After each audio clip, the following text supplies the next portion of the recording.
السلام عليكم ورحمة الله. بسم الله الرحمن الرحيم العلي العظيم والصلاة والسلام على سيدنا محمد في الأولين والآخرين.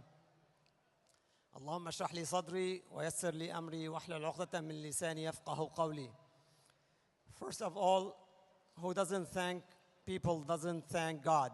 I want to thank MAS for giving me the chance and giving Hope for Syria the chance to present here.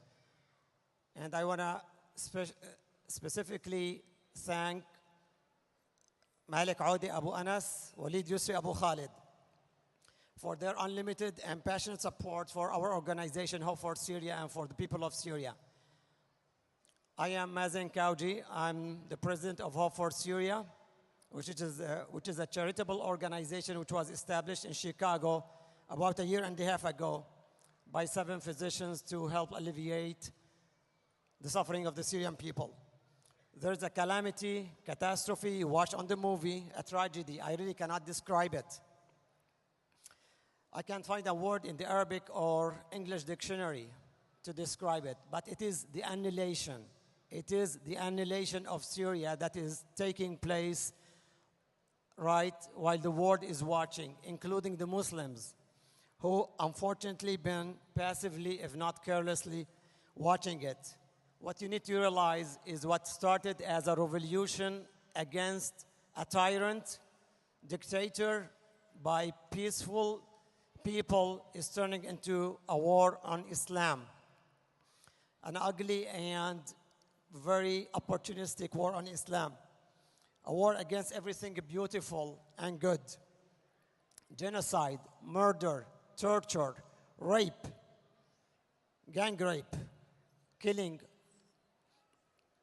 destruction of entire communities, schools, towns, cities, the entire country. Half of the Syrian people are refugees. 8 million people are displaced, 2 million outside Syria and 6 within Syria.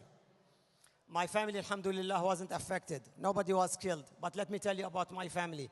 My parents fled Aleppo a year and a half ago. My sister fled about 6 months ago. She went to an Arab country.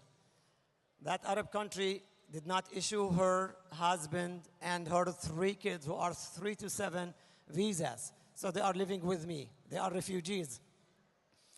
I have one of my cousins, his house was destroyed. I'm talking about the lucky people. Another, my aunt, her house was shelled twice. Several bullets were dodged into my cousins and uncle's cars. Some of them went into their houses, missing my uncle's head by a few centimeters.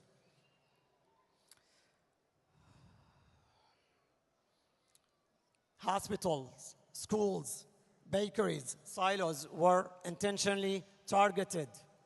Dams were destroyed to destroy the agriculture and to prevent some refugees fleeing the northern part of Syria from going to Turkey.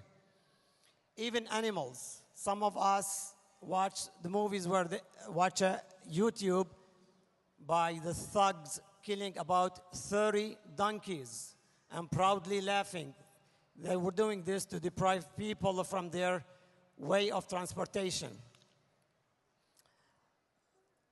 So we need to do something for the people. Some hospitals, as I mentioned, were destroyed. Some of the wounded people were taken from the hospital rooms.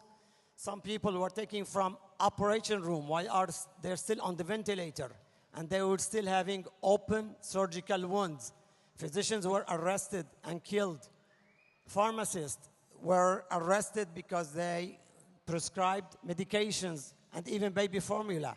They were arrested. So we felt we have an obligation to help the Syrian people.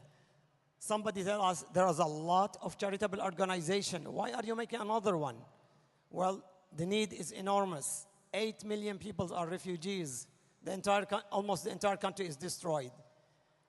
Some people who ask why we would donate to your organization and not to somebody else. You can donate to anybody as long as it reaches the Syrian people. So, in conclusion, I just want to tell you, ها أنتم تدعون لتنفقوا في سبيل الله من ذا الذي يقرض الله قرضا حسنا من ذا الذي يقرض الله قرضا حسنا فيضاعفه له وله أجر كريم. You may ask me when, tonight, tomorrow, as soon as possible. لا يستوي منكم من أنفق من قبل الفتح وقاتل. So I just want to show you at the end, just if you can. Just 30 seconds. Just want to show you some of the pictures, and I have 20 seconds.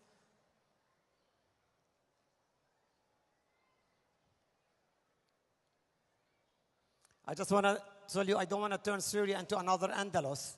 I don't have any time, so I just want you to read this and read the last part of the poem. And thank you very much for being patient with me.